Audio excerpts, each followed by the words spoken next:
Time. Apple shares moving higher this morning. Earnings and revenue beating estimates, lifted in part by strong sales of the iPhone 17. CEO Tim Cook telling our Steve Kovac that revenue in the current quarter will rise by at least 10%. He said that would make the December quarter the best in the history of the company. Joining us right now is Wamsi Mohan. He's the BofA's Securities analyst. These are pretty good numbers. Yeah, amazing. To see not just that the revenue numbers came in line, but the guidance, despite constraints, and then the guidance now, double-digit revenue growth for overall company. You've got double-digit revenue growth for iPhone services in the mid-teens. And meanwhile, all that's happening when gross margins are hitting all-time highs. So incredible numbers. You know, we often talk about Apple in some kind of super cycle. Do you think of this as a super cycle for them? No, I don't. I think the term super cycle is probably overused. The way I think about Apple in big picture terms is that you have an install base of primary phones that is 800 million phones. Used to be 800 million phones, is approaching 900 million phones. And so when you think about a 4-year replacement cycle, it means that your natural sort of slope of annual iPhone upgrades goes from about 200 million to 225 million. Right. We think that cadence goes to an install base growing to 1 billion, and so 250 million over time. So what you do see over time is that sometimes product feature sets, compelling, maybe form factor changes will drive some pull forward of demand, and that can lead to north of what the natural course of the cycle would demand. But we think that that would be something like 240, 250, 260 million. And where do you land on the AI piece of it? Because you talk to people who say, look, and by the way, I'm an Apple fanboy. I use the Apple phone, all the things. However, I know people who now live on Android, and they will tell you, or at least they would argue, that's a better experience, that between Gemini and all of the other sort of integrated technologies, that in certain ways it's actually more advanced. And by the way, cheaper. And I've always wondered whether there'll ever be a moment where people, even like myself, will say, I got to try this. It's a great debate. It's been on for a long period of time. And Andrew, as you know, it's very hard to peel yourself off the Apple ecosystem because the feature functionality has to be compelling enough for you to say, I'm going to give up all the benefits of being part of this, whether it's your watch, whether it's your iPad, whether it's seamless integration across everything. So absolutely, you can have Android devices that are cheaper and have better functionality, period. But we do also know that these features will probably come in Apple. Maybe it's a year later, maybe it's 2 years later. Well, that's the question. How much time do they have? What is the honeymoon period? On this AI piece of it, though, since they don't have a large language model that is competitive yet with any of the others, how long a period do you think they have to live without one? Do you think they ever need one?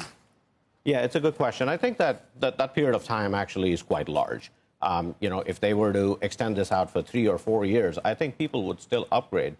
The upgrades are happening not so much because the features are amazingly different. It's that after 4 years, the features are amazingly different compared to your 4-year-old phone. So there is an inherent install base upgrade cadence, like we said before, that is going to drive those. And so 3 to 4 years, yeah, that's about the time. If you go to a next cycle of upgrade and you didn't see compelling features enough, then that would be disappointing.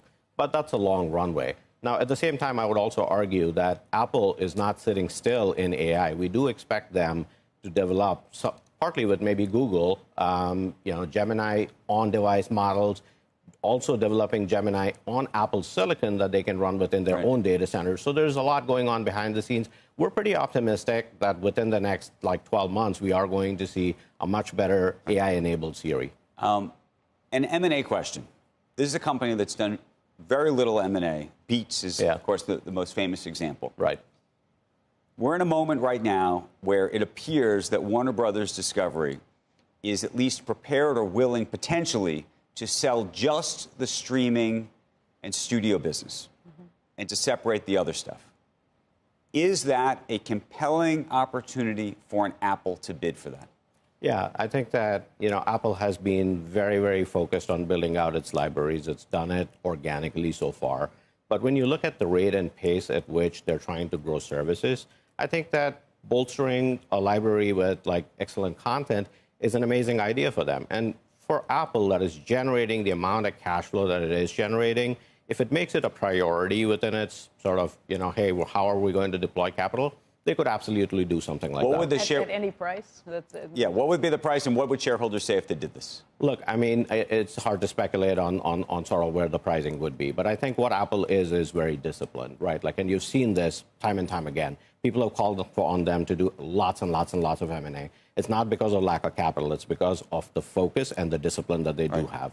And so far, we've not really seen any evidence. I mean, I know there are rumors out there talking about sort of their interest in assets like this. And so I do think that they are engaged a lot more with Hollywood producers. They are engaged. I mean, you saw the F1 movie. They are absolutely invested in this. This is long-term for them. So I could see them potentially wanting to own assets and great libraries, but it has to be at the right price and be right for shareholders. Do you think you can get to the right price when you have so many deep-pocketed suitors?